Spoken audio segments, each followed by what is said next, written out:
as we set out to demonstrate our love and care for those who have been affected by terrorism in our country. At this point in time in our nation's history, we have two clear choices before us. The first is to sit down and bemoan the tragic consequences of terrorism in our land.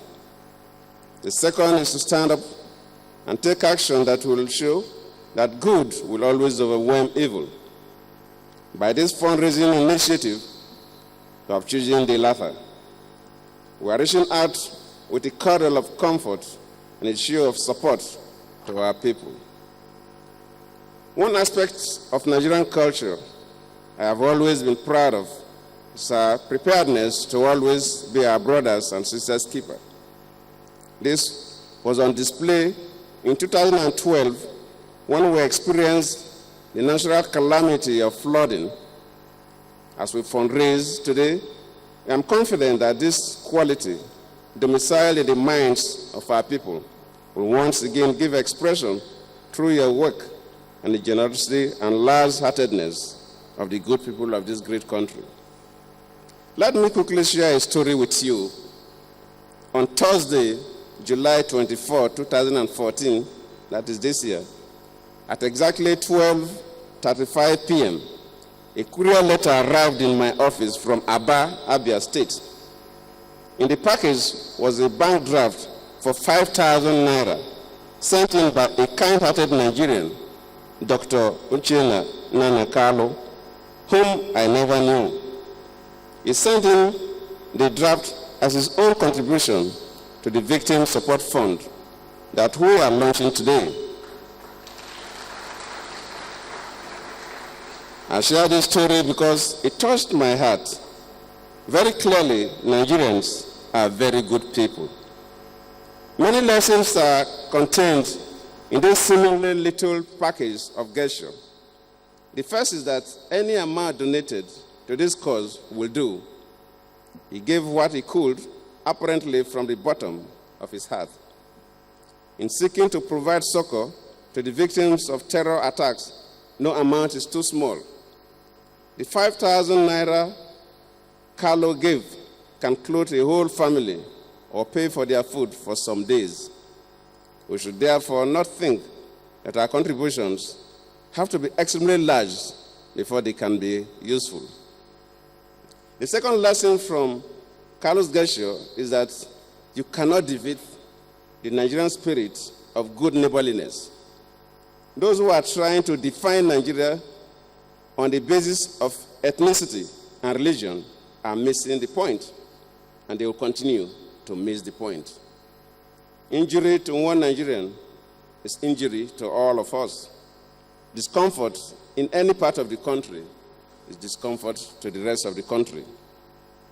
We all want a peaceful country where everybody will be happy, where everybody will feel free. This generation must not allow to bequeath any speck of hatred to the generations that is to come. We all must work to bequeath a country of equity, fairness, and justice to our children. What Nigerians expect this event to demonstrate is a tragedy, though undesired, brings out the best and not the worst in us. We might be passing through some challenging and tough times. These times, as is often said, will not last. There is something constant in our culture as Nigerians.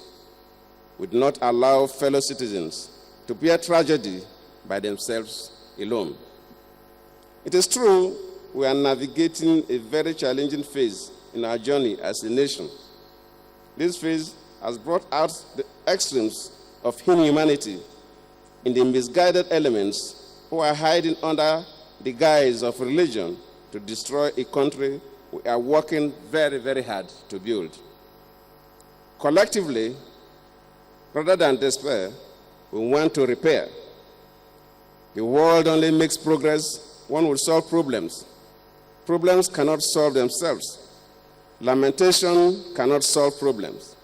We solve problems by standing up and taking action Nigerians are equal to the task.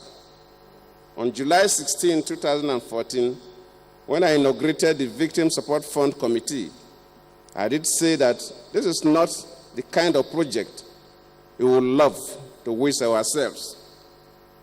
We would rather be laying foundation stones for more housing projects than compensating people whose houses were destroyed by the terrorists. We would rather be launching more mass transit projects than compensating people whose buses were bombed. We would rather be attending weddings and naming ceremonies than attending funerals of victims of terror attack. Today, as we seek to raise funds to cater for the victims of terrorism in our land, we are doing this with every sense of responsibility to the citizenry. This is just one of the several steps this administration is taking to address this unfortunate development in the land. The fact that we are setting up a victim support fund does not mean we have accepted that terrorism is here to stay. No, never.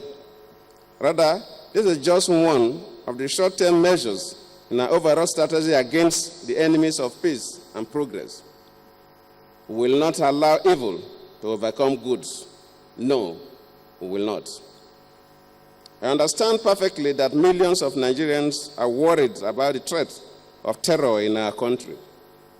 It's a new phenomenon that took us virtually unawares.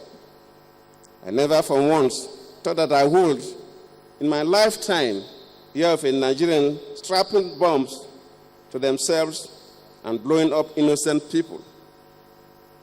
We would have sworn that it is impossible. 10 years ago, no Nigerian would have imagined that. We, though sometimes could happen to other countries, but that it will not happen here in our country. But here we are today, witnessing this sordid phenomenon, that even women that are known to be peace-loving are now involved. Mr. Chairman, fellow citizens, we will defeat terror, and I will lead Nigerians to achieve this.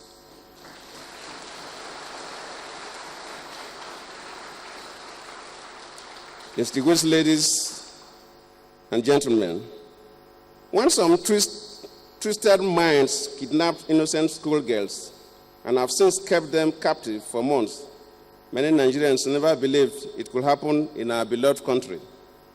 In our efforts to rescue our daughters, we have had to battle with the dilemma of demonstrating military might and endangering their lives or undermining the sovereignty of Nigeria by succumbing to the blackmail of the terrorists on their own terms. Let me reinstate that we will not give in or give up to terrorists. We will continue to explore all options that will safely bring our daughters back home. I repeat, we will not give in or give up. We will come out of this a tougher and better nation.